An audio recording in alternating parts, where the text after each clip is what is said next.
Pak Kapolres, Pak Sujarwoko, selamat siang. Selamat siang Mas Irianda. Ya, Pak Sujarwoko, untuk pertama-tama ini bisa dijelaskan bagaimana kemudian pihak kepolisian mendapat laporan hingga akhirnya bisa mengungkap kasus ini? Baik, terima kasih. Saya jelaskan.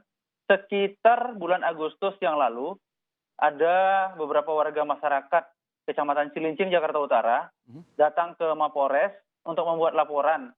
Diakibatkan karena diresahkan oleh adanya sebuah toko percetakan yang ternyata mencetak KTP palsu yang digunakan untuk kepentingan yang tidak benar. Salah satu contohnya adalah melakukan kredit fiktif, kemudian menikah dengan identitas palsu.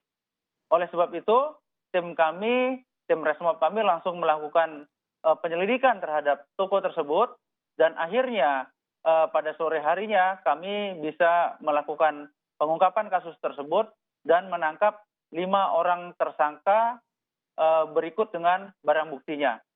Demikian, Mas. Baik, sudah ada 5 orang tersangka beserta barang bukti. Hingga saat ini, Pak, sudah berapa lama sindikat ini beroperasi, kemudian sudah berapa banyak yang beredar KTP elektronik palsu ini di masyarakat? Baik, praktek ini sudah berjalan sejak tahun 2018 yang lalu. Diperkirakan KTP palsu yang beredar sudah berjumlah ratusan, bahkan ribuan.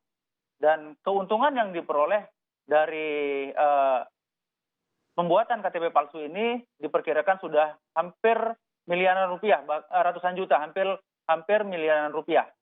Demikian. Hampir miliaran rupiah ya. Tadi ada 5 tersangka. Apakah kemudian 5 tersangka ini adalah semua tersangka yang memang dugaan dari sindikat ini? Apakah masih ada tersangka lainnya, Pak Kapolres? Ada. Dapat kami jelaskan dari 5 tersangka ini, perannya yang pertama adalah pemilik toko percetakan, yang 2 itu ada 2 orang sebagai pembuatan belangko, yang 2 lagi sebagai pencari konsumen yang membutuhkan, kemudian yang 2 lagi DPO ini, 1 sebagai pengedar belangkonya, yang 1 sebagai konsumen yang menggunakan KTP palsu tersebut.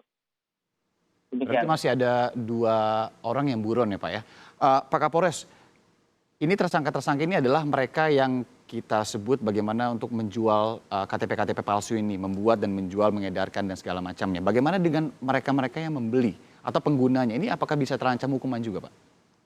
Ya, kepada pembeli atau konsumennya, apabila KTP palsu tersebut dipergunakan untuk kepentingan pekerjaan misalkan atau kepentingan yang lain, maka yang bersangkutan bisa dikenakan dengan pemalsuan identitas.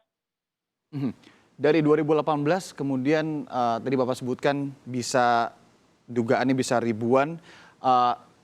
Apa yang kemudian menjadi sulit begitu untuk kepolisian akhirnya bisa baru menemukan kasus ini sekarang, Pak? Sebenarnya tidak ada kesulitan bagi tim kami untuk menemukan hal tersebut, kegiatan ini. Hanya yang bersangkutan atau pelaku yang memiliki toko percetakan ini sangat pintar sekali mengkamuflase toko tersebut. Sehingga dari luar nampaknya sebagai toko percetakan biasa, ternyata di dalam toko tersebut ada praktek yang memang dikhususkan untuk mencetak KTP palsu. Hal ini dilakukan oleh pelaku yang memiliki toko percetakan ini karena yang bersangkutan merasa omsetnya kurang, dipengaruhi oleh dampak pandemi COVID-19. Demikian, Mas. Baik, tentunya diharapkan ini segera bisa ditangkap gitu ya, 2 buronan, dan juga kasus ini bisa menjadi pembelajaran juga bagi mereka di sana yang berniat untuk memasukkan KTP untuk tidak melakukannya. Pak Kapolres Jakarta Utara, Kombes Pol Sujarwoko, terima kasih sudah mau bergabung bersama Kompas Siang pada siang hari. Terima kasih, selamat siang, Mas.